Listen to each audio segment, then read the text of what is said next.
Pembatasan satu NIK untuk 3 SIM card dapat mengancam pariwisata Bali. Pembatasan ini menyulitkan wisatawan untuk melakukan komunikasi, terlebih harus menggunakan NIK dan KK untuk melakukan registrasi kartu perdana.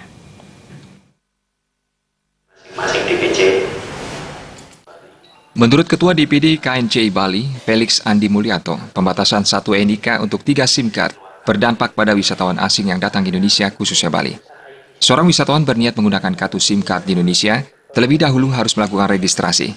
Namun dalam syarat registrasi diperlukan nomor NIK dan KK. Hal itu tentunya tidak dimiliki oleh wisatawan asing, sehingga menyulitkan melakukan komunikasi.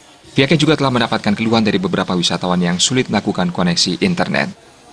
Tamu yang ada dikoordinasi sama oleh guide-nya masing-masing.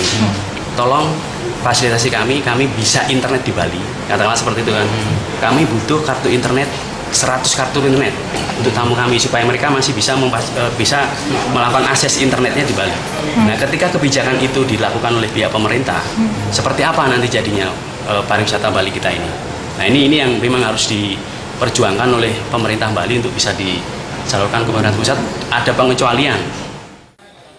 Ditambahkan, apabila tidak segera dibenahi, hal ini bisa mengancam dunia pariwisata serta berdampak pada penjualan para pengusaha gerai seluler.